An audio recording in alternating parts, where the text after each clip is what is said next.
really quick bio on myself. As Brother Paul said, I'm a blood relative of Frederick Douglass, who's actually Frederick Bailey, right? He changed his name to Douglass when he escaped to freedom because of the fugitive slave law that could allow any master of any enslaved African to go into a free state and take him back. So he had to change his last name, and he settled on Douglass because it was suggested to him by one of his white abolitionist friends. But he was Frederick Bailey. Bailey is still my family's name. Many of my relatives are still carrying the last name of Bailey.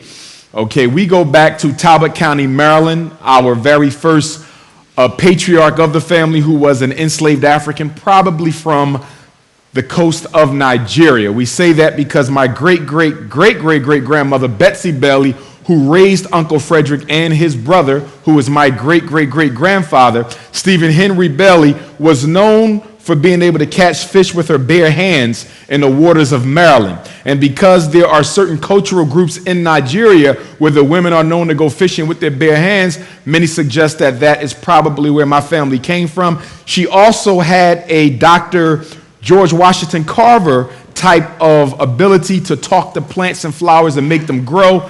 Grandma Betsy was known around Maryland. Many of the farmers and families would actually call on her to come and help their crops grow when they were having trouble, particularly in the wintertime. She was a leader in the enslaved African community, and she imparted that wisdom on to Uncle Frederick and Grandpa Stephen, who went on to open an African Methodist Episcopal church in Talbot County, Maryland, which is now called Denton.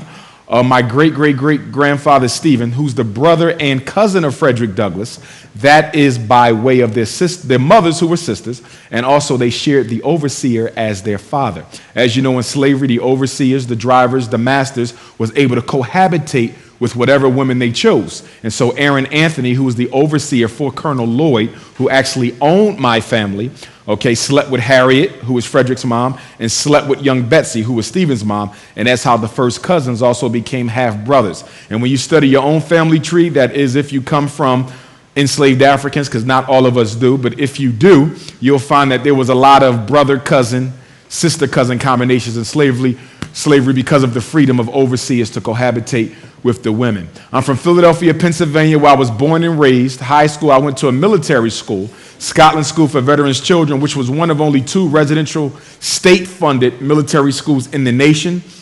This past June 2009, last month, Scotland School was closed forever. In fact, my show next week, on the Umar Johnson Show, I'm going to be joined by some of my graduating friends from Scotland. We're going to talk about the good times and the not so good times of Scotland School. Because it was state funded and primarily black, because it was started for white, the state of Pennsylvania decided that they're not going to keep subsidizing the education of black children when they can get that education for free back in the native town of Philadelphia, Pittsburgh, Harrisburg, and etc. I went to Millersville University State Teachers College in Pennsylvania, double majored psychology and political science because I wasn't sure if I wanted to be a lawyer or a psychologist, but because psychology was and is my first love, I stayed with that, came out of undergrad in 97 with a BA in psych, BS in poli-sci. I went right back for my school psychology master's degree. I got certified as a school psych in the state of PA in 01. Then I went right back for my doctorate in clinical psychology. Right now, I'm finishing my 1-year internship in the state of New Jersey as part of the state system of New Jersey psychology internship program. I work primarily with African-American teenage boys, so-called at risk, but we're all at risk, but so-called at-risk African-American boys in one of the New Jersey state mental health treatment facilities. So I'll be done on September 1st, finish up my dissertation, I'll get that doctorate.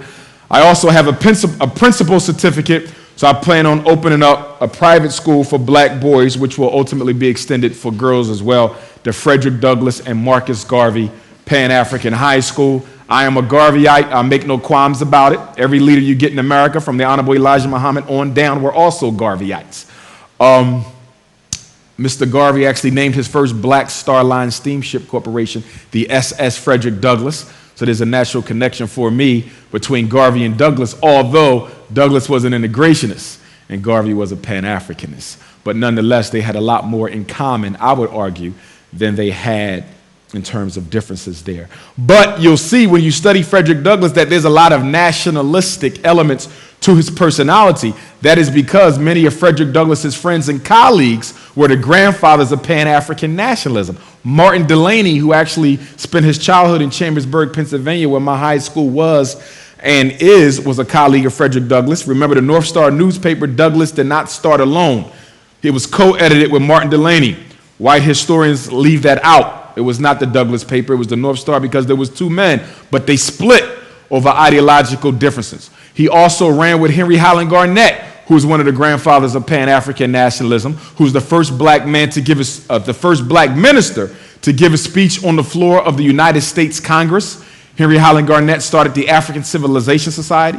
Frederick Douglass was also a colleague of Alexander Crummell, who was the first teacher of W.E.B. Du Bois. Alexander Crummell started the first higher institute of learning for black men in America, the American Negro Academy. He went to Africa, Liberia, gave Liberia 20 years of his life, came on back. There's also the Bishop Henry McNeill Turner, who's in a picture back there, who was the first chaplain general in the United States Army, was also a colleague of Frederick Douglass. All these great men we need to study, because Douglass is often studied in a vacuum. Not at all. Douglass was part of a larger Pan-Africanist tradition, which he at one time embraced before renouncing. And I maintain now, as I maintained then, psychologically speaking, that one of the reasons we as African people have to try to stay with our own women when we get married and our own men when we get married is because when a child is biracial, from everything I've studied on Frederick Douglass, Barack Obama, and others, when a child is biracial, there is something about the psychology of a biracial child that prevents them from being able to grasp the concept of African race first in everything they do, as taught by Marcus Garvey and the other men that I just named. I think because Frederick Douglass's father was a white man, although he never acknowledged him, and I think the fact that Mr. Obama's mother is a white woman, I think it prevents them from going hard on the race question. And when you study Africa, when you study the fall of Africa, you will find that Africa was not destroyed by white armies.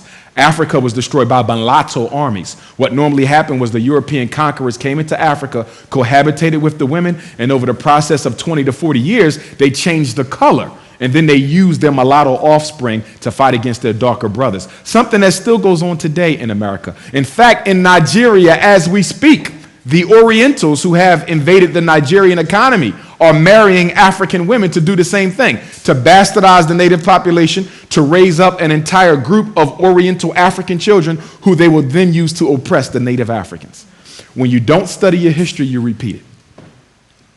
So, we're going to talk about the 7 deadly sins. As I said a minute ago, much of what we suffer as a race of people is deliberate. It is organized. It's amazing how much black people blame themselves for the causes of this situation, as opposed to being able to wake themselves up into a larger consciousness to truly see that what goes on with you has been engineered. The psychotropic drug movement, totally engineered. This whole ADHD thing, conduct disorder, it's all been engineered. It comes out of the Federal Anti-Violence Initiative program, which comes out of the 1980s. If you go back in your memory, you will remember that in the 1980s, the United States government was pouring money into a research project to determine whether or not there was a gene in black men that predisposed them to violence. Everybody remember that? That was about 30 years ago.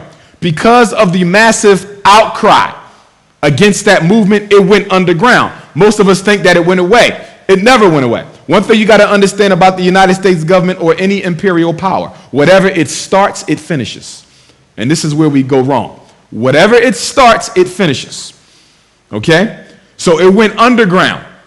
And it came back as attention deficit hyperactivity disorder, conduct disorder, opposition to defiant disorder, all of which come out of not only the Federal Anti-Violence Initiative, but the new COINTELPRO against the black community.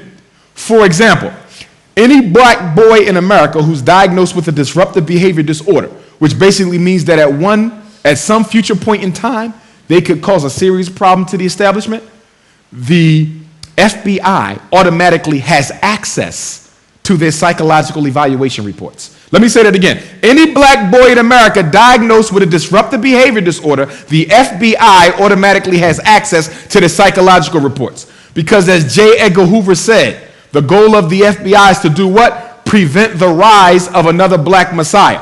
We also know that the FBI was created on who? The Honorable Marcus Messiah Garvey.